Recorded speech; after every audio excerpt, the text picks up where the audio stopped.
Bonjour, bonjour à tous et bienvenue dans Apprenez la web radio. C'est Gaël, bien heureux d'être avec vous. Aujourd'hui, on va parler d'abstrait, on va parler de communication. Alors, la communication, on en a déjà parlé, je vous ai expliqué comment bien faire une affiche. Même si elle n'était pas jolie, il faut que ce soit bien visible et qu'il y ait les informations sur l'affiche en elle-même et pas sur un petit texte qui est au-dessus et tout ça. Je vous ai déjà expliqué pourquoi, je vous ai montré aussi les points faibles de ce genre de choses, parce qu'en fait, ça dépend pas de la qualité graphique que vous avez, mais bien, malheureusement, du fait que les gens n'utilisent pas Internet comme ça. Donc, ceux qui font une affiche avec un beau coucher de soleil, un micro et machin, mais il n'y a pas d'horaire dessus, il n'y a pas d'endroit type site internet, etc., etc. C'est joli, mais en fait, si tu mets tout ça dans un texte, les gens ne lisent pas les textes, les gens ne partagent pas les textes. Par contre, ils vont partager une image. Et du coup, vous avez quand même plus de chances d'avoir des auditeurs, des découvertes, des gens qui viennent vous écouter si vous avez une image qui est bien construite, mais moche, plutôt que si vous avez une belle image, mais avec un texte au-dessus. Voilà, c'est comme ça. Il faut, dans la communication, je l'ai déjà dit, prendre en compte, non pas le côté artistique que vous pouvez avoir, mais le côté pratique, c'est-à-dire comment fonctionnent les gens, d'accord ? Je vous garantis que c'est comme un bal disco, je ne sais pas s'il y a ça dans les autres régions, mais en tout cas chez nous il y en a beaucoup. En général c'est des affiches fluo, bleu, vert ou jaune au choix, et puis rose de temps en temps, et puis c'est juste marqué dessus, machin truc, parce qu'en fait il n'y a pas besoin de plus, d'accord, il n'y a pas besoin de se taper un super graphisme pour que notre idée passe et soit vendue, d'accord, et ça vous fera pas une moins bonne presse si votre image est moche. Par contre, si vous n'avez pas toutes les infos dessus, en fait c'est comme dire tiens, aujourd'hui il y a une journée porte ouverte chez votre concessionnaire, ne pas donner le concessionnaire et ne pas donner non plus la date du week-end où ça se déroule, d'accord, c'est complètement stupide. Et là ça arrive malheureusement, il y a même des agences de communication qui font ce genre de bêtises. Alors moi je vais pas juger là-dessus, mais simplement je dis que si t'as pas toutes les infos, tu peux donc pas faire passer ton message. Rappelez-vous bien de ces quelques lettres, QQ au QCP, d'accord? Donc ça c'est important. On a vu également comment avec les mots-clés pouvoir être plus vu sur les réseaux sociaux. Sans mots-clés peut-être 100 vues, avec les bons mots-clés peut-être 1000, 2000, 3000, 10 000 vues, voilà, avec exactement le même message, d'accord? Donc vous voyez, ça dépend de pas grand-chose. On a vu également comment est-ce que on pouvait faire son site et l'optimiser en SEO, en référencement naturel. Alors je précise que le SEO, le référencement naturel, c'est un travail de longue haleine, c'est-à-dire que c'est quelque chose de simple à faire, d'accord, mais il faut le faire tous les jours. Et en le faisant tous les jours, au bout d'un moment, au bout d'un temps, vous serez fort sur votre place, sur vos mots-clés, et c'est là qu'on vous retrouvera. Je vous donne un exemple tout simple, mais ma compagne a créé il y a 2 ans bientôt sa boîte, d'accord, une petite boîte tranquille, et je me suis occupé de la partie site internet, SEO, référencement, etc. Et depuis, allez, on va dire 6 mois maintenant, à chaque fois que même plus loin que notre secteur d'activité, à chaque fois qu'on tape la recherche, en fait, on va tomber sur elle d'abord, avant ses concurrents qui sont là depuis plus longtemps, qui sont des plus grosses boîtes, etc., etc. C'est elle en premier, voilà. On n'a pas payé pour ça, c'est simplement le fruit du travail, voilà. Donc aujourd'hui, quand vous tapez le truc de son activité, il y a de grandes chances que ce soit elle qui soit en premier, même si vous habitez à 90 km, alors qu'on cible absolument pas cet endroit-là. Vous voyez, ça fait partie des petites choses qui font que pour votre radio, ça va permettre de la mettre en avant et de la faire découvrir. Par exemple, si vous travaillez les bons mots-clés, un jeune qui va chercher énergie, par exemple, si vous êtes une radio hit et que vous êtes bien référencé sur vos mots-clés et tout ça, et que vous avez fait un meilleur travail que énergie, c'est possible, parce que énergie, ils ont tout ça, mais ils ont aussi des choses nationales, donc ils n'ont pas d'empreinte locale. Si vous faites le même genre de référencement, mais en plus vous avez une empreinte locale, il y a des chances que vous sortiez en premier ou dans les premiers en tout cas. Et donc vous allez avoir une visibilité alors que le jeune a cherché énergie, Skyrock ou Fun Radio. D'accord? Alors que si jamais vous avez une mauvaise visibilité, non seulement même en vous cherchant vous-même, on ne vous verra pas, etc., etc. Je vous donne un exemple tout simple, mais sur une web radio où je m'occupe un petit peu de ce genre de choses, en dilettante, en amusement évidemment, où je m'en sers de test aussi, quand vous tapez par exemple certains mots, vous tombez sur nous alors que normalement, c'est pas nous l'entreprise. Par exemple, eh bien, si on fait parler, je ne sais pas moi, vous faites parler sur votre antenne une bibliothèque, d'accord, d'une ville, eh bien, taguez le nom de la bibliothèque, taguez-le dans les images, dans l'article, dans le son, etc., etc. Et en fait, si la bibliothèque, elle, ne gère pas bien, par exemple, son référencement, etc., eh bien, c'est sur vous que ça va tomber, d'accord. Quand, si vous taguez bien la ville, etc., etc., eh bien, c'est pareil, si le site internet de la ville est pas très bien référencé ou quoi que ce soit, eh bien, en fait, c'est quand les gens vont taper le nom de la ville, ça va tomber sur vous, etc., etc., etc. Alors évidemment, pour ça, il faut déjà avoir une base, il faut le faire petit à petit, d'accord. Ça se fait pas en un jour, vous n'aurez pas le résultat en un mois, ni même en une année normalement, d'accord. C'est très important, il faut prendre le temps de ce genre de choses. Donc ça fait partie des choses que je vous ai déjà dites et que je vous ai déjà expliquées. Alors j'ai mis un petit peu plus de 5 minutes là pour vous expliquer ça parce que, eh bien, c'est important. Je vous ai mis d'ailleurs vous allez dans Apprenez la web radio et vous avez donc une playlist spéciale pour la communication où j'ai regroupé un peu toutes ces vidéos qui traitent et qui vous donneront donc toutes les clés que l'on a pu voir jusqu'à présent. Alors maintenant, on va parler d'un autre sujet. C'est tout simplement la publicité. La publicité, certains se disent il faut en faire, d'autres vous diront il ne faut pas en faire. Pour ma part, je vous dirais que j'ai essayé et voilà, bon, le problème c'est que j'ai vu que beaucoup de gens n'arrivaient pas à le faire correctement. Alors, je vous explique tout simplement. Vous avez deux types de publicité. La publicité d'acquisition, d'accord, pour avoir de nouveaux clients, et la publicité de retargeting. Je vous explique ce que c'est après, d'accord. On commence par la publicité d'acquisition. La publicité d'acquisition, qu'est-ce que c'est? Eh bien, c'est le fait de dire « je veux de nouveaux clients ». Des gens qui ne me connaissent pas, qui ne sont jamais allés sur mon site internet, eh bien, je veux me montrer à eux. Coucou, je suis là, j'existe, ma radio est là, découvre-la, etc. Donc comment est-ce qu'on fait ça? Eh bien, vous avez plusieurs possibilités. Vous allez sur Google, vous allez sur Meta, Facebook, Business, etc., etc., etc. Voilà, vous avez la possibilité de le faire. Et là, vous avez la possibilité donc de créer des publicités. Donc là, où effectivement c'est du retargeting, ou c'est de l'acquisition. Si c'est de l'acquisition, c'est donc pour attraper de nouvelles personnes. Alors, ce qui est génial, et notamment si vous allez sur Meta Business, c'est que vous allez pouvoir taper des mots-clés, d'accord? Donc, bah, moi, par exemple, c'est une radio hit, on est basé en Bretagne, on diffuse de la musique celtique et du rock, on diffuse ci, on diffuse ça, on a des gens qui interviennent, qui parlent de science, d'autres qui parlent d'animaux, d'autres qui parlent, je sais pas moi, de cucurbitacées, enfin ce que vous voulez, hein, voilà, vos mots-clés qui sont forts pour votre radio et qui donneraient envie de découvrir votre radio. Ça vous permet de cibler les communautés. Alors c'est évident que si vous êtes une radio hit, un peu comme Énergie, c'est-à-dire sans marque apparente, bah, à part taper Hit, Gims et Madonna, finalement, bah, vous allez vous retrouver en compétition avec tous les gros cadors de France et du monde même, hein, donc bah, ça va être compliqué de se démarquer. Mais quels sont vos mots-clés? Déjà réfléchissez, des mots-clés qui peuvent servir, des mots-clés qui sont importants pour votre structure, d'accord, qui vous définissent, comme je l'ai déjà dit. Et ça, c'est important. C'est le plus dur à trouver. Une fois qu'on a ces bons mots-clés, on verra. Alors, quand vous allez sur Google, il y a plein d'outils sur Google, d'ailleurs, qui vous permettent de voir la cohérence et la portée des mots que vous utilisez lorsque vous faites Google, d'accord, la recherche. Par exemple, si vous tapez Bretagne, eh bien, vous allez voir que finalement, il y a 50 000 recherches par semaine du mot Bretagne, d'accord. Si vous tapez, par exemple, Brittany, hein, je dis n'importe quoi, j'ai pas regardé les chiffres, mais vous allez avoir peut-être 500 millions de recherches Brittany, d'accord. Si vous tapez, je ne sais pas, en ce moment, on parle beaucoup de l'Ukraine, eh bien, si vous tapez Ukraine, bah, vous allez peut-être, en ce moment, vous allez avoir un pic, hein. D'habitude, c'est peut-être aux alentours de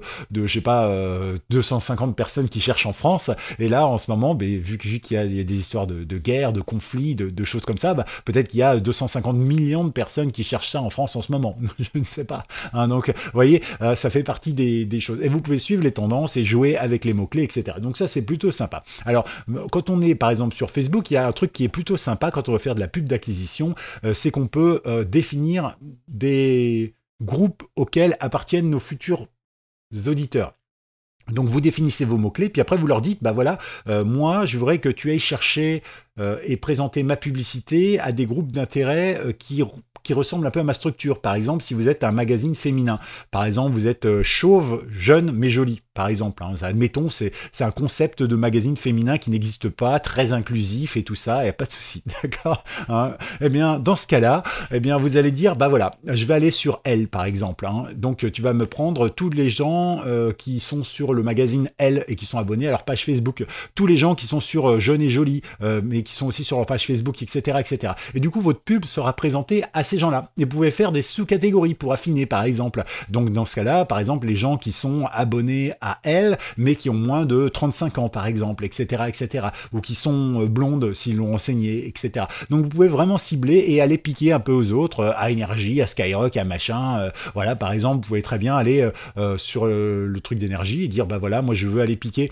les gens qui sont abonnés à Énergie, mais qui sont dans l'Ouest, par exemple, ou qui sont en Bretagne, d'accord? Et là, vous pouvez effectivement cibler, etc. Et plus vous ciblez, moins vous avez de gens potentiellement touchés. Mais en même temps, il vaut mieux toucher 100 personnes et être sûr que ces 100 personnes iront voir votre site internet parce que bah, ils sont dans la région, ça les intéresse, etc. Plutôt que de toucher 1 million de personnes qui vont voir défiler votre pub, ça va vous coûter de l'argent et en plus, bah, finalement, vous allez peut-être avoir que 0,0000001% des gens, peut-être même 0 visite, parce que vous aurez vu trop large, d'accord? Donc c'est important de bien gérer ces mots-clés, etc. Donc n'hésitez pas à aller faire un petit tour, vous testez, vous regardez et tout ça. J'en profite pour vous glisser un petit mot pour vous dire qu'attention, les enfants, oui, il y a des tas de formations sur Internet, vous pouvez même avoir des formations en Pôle emploi et tout ça, ça vaut rien du tout. Alors, pas tous évidemment, mais la majorité des gens qui vous vendent des formations sur Internet, et notamment sur YouTube et tout ça, en vous disant « Ouais, je vous donne des conseils là comme ça, des grandes lignes, des grands trucs directrices, à côté d'une Lamborghini, à côté d'un Chihuahua à 5000 € ou d'une piscine, ou d'une villa, etc. » Ces gens-là, voilà, souvent c'est du fake, d'accord? En général, quelqu'un qui réussit dans sa vie, comme je l'ai déjà dit, il montre pas sa réussite à l'image, au micro. C'est le principe du Behringer, je veux dire, quelqu'un qui a un truc qui clignote, je l'achète parce que ça clignote, bah non, c'est Behringer, quoi, la qualité du son, ça va se ressentir. Et ben moi, c'est pareil, quelqu'un qui me montre une Lamborghini, je lui dis, écoute mon pépère, je suis désolé, mais ton truc, ça sent un peu le Behringer, pas que la Lamborghini soit pourrie, mais enfin, je veux dire, ta formation, si t'es obligé de t'appuyer sur un truc de réussite matérielle, il y a un problème. Et puis vous avez des gamins de 20 ans qui vous disent, ouais, ça fait 10 ans que j'ai un chiffre d'affaires à 5 machins. Je dis, ouais, t'as commencé à 10 ans. Voilà, les gens ne se rendent même pas compte du ridicule parfois des choses. Et on essaye de vous vendre des formations, et parfois très chères, 150, 200, 300, 500, 1000 € parfois la formation de quelques heures pour vous apprendre à faire ce genre de publicité. Alors, vous avez des tas d'infos qui sont déjà données par des tas de gens qui vous donnent des tas de choses gratuitement. Et voilà. Et après, effectivement, moi, ce que je vous conseille, c'est tout simplement aller voir peu importe la chaîne YouTube que vous allez aller voir ou les blogs que vous allez aller voir, etc. Prenez le temps de lire, d'essayer ce qu'il vous raconte dans des trucs gratuits. Et si jamais vous vous apercevez que le type là, quand vous essayez quelque chose, ça fonctionne, quand vous vous apercevez que ce type là, il dit pas n'importe quoi, c'est crédible, etc. Dans ce cas-là, s'il vend aussi des formations, vous pouvez toujours lui acheter une formation. Et là, vous aurez la bonne formation parce que déjà, vous aurez un petit peu appris ce qu'il vous faut, ce qui vous manque et tout ça, et vous pourrez investir dans la bonne formation. D'accord? Donc ça, c'était la petite parenthèse parce que en fait, il y a beaucoup d'arnaques. Et quand on va même à Pôle emploi, moi j'ai un de mes amis qui a fait ça pour monter sa boîte. On lui a dit, monsieur, il faut une formation, c'est bien d'avoir une formation en communication et notamment pour faire de la pub sur les réseaux sociaux, etc. Il l'a fait. Eh bien, au bout de quelques semaines, il me dit, je comprends pas, personne ne clique, personne ne voit mon truc. J'ai dit, écoute, oublie ce que tu as. Laisse-moi faire, d'accord? Je vais tenter un truc et après, si ça marche, on comparera ta technique et ma technique. J'ai fait son truc et il a eu des clics tout de suite, il a eu des visites, etc., etc.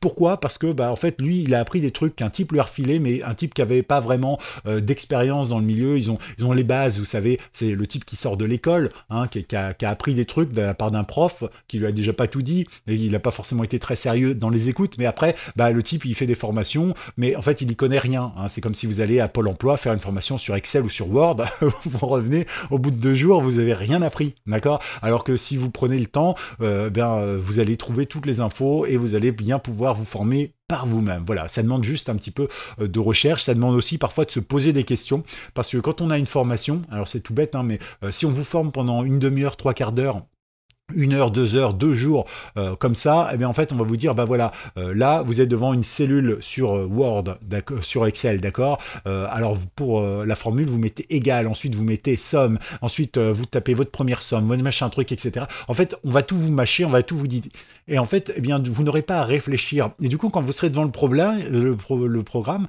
eh bien vous serez là tout seul et vous direz mince, il faut que je fasse quoi? Ah bah ouais, mais c'est pas comme dans l'exemple, ça marche pas. Vous voyez pourquoi ce genre de formation ne fonctionne pas?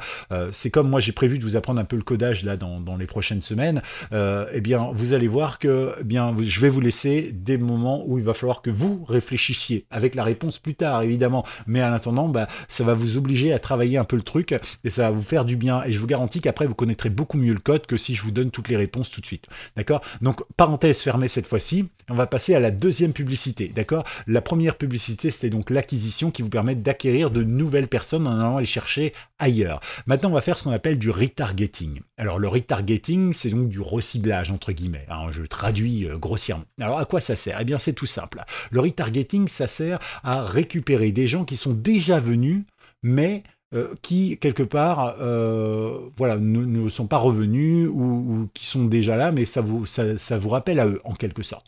Je vais vous donner un exemple tout simple, mais vous allez sur n'importe quel commerce aujourd'hui, des commerces en ligne, d'accord? Vous remplissez un panier, et puis ensuite, vous ne validez pas le panier et vous partez. D'accord? Eh bien, quelques minutes plus tard, quelques jours plus tard, et pendant quelques semaines, vous allez avoir de nouveau ce commerce qui va se rappeler à vous dans les publicités, dans les machins, votre panier n'est pas vide, etc., etc. Pourtant, vous ne vous serez pas forcément inscrit sur ce site internet. Eh bien, ils le savent parce qu'ils ont installé ce qu'on appelle des cookies, donc un pixel directement sur leur site internet qui trace un petit peu ce que vous faites et tout ça. Alors, chez moi, ils sont un peu mal barrés parce que j'utilise Brave, notamment, qui empêche qu'on trace un petit peu toutes les choses et qui supprime les publicités. Donc c'est vrai qu'ils sont un petit peu gênés là-dessus, hein, mais c'est vrai que dans le principe, vous comprenez comment ça marche. On a tous cette expérience-là. Eh bien, en fait, c'est quelque chose de très courant, le retargeting en publicité et pour toutes les entreprises.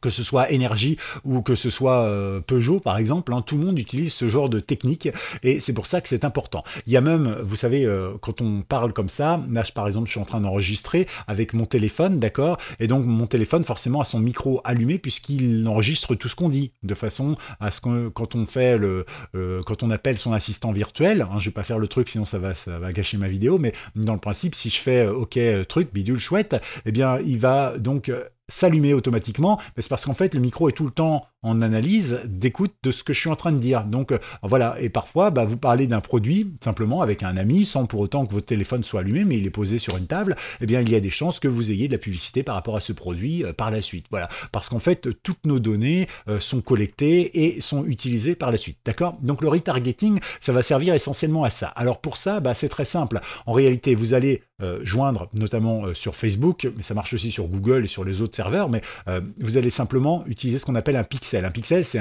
un petit programme qui va lier, entre guillemets, votre site internet à votre serveur Google, Facebook, etc. D'accord? Comme ça, lui, eh bien, il va savoir et va aller chercher tous les gens qui sont allés sur votre site internet et en fait, il va récupérer les différentes coordonnées qui auraient pu être laissées, les traces numériques et puis du coup, quand les gens vont se connecter sur internet, eh bien, ils vont diffuser de la publicité que vous aurez choisie. Par exemple, si vous avez l'habitude, par exemple, un commerce, on va prendre un commerce tout simple, mais vous avez un commerce, eh bien, par exemple, vous pouvez faire, tiens, si vous êtes déjà abonné, vous voyez ce message et vous avez le droit à 5% de réduction en mettant le morceau cash maintenant, par exemple, le mot de passe cash maintenant ou cashback ou n'importe quoi, d'accord? Et vous avez souvent des trucs comme ça.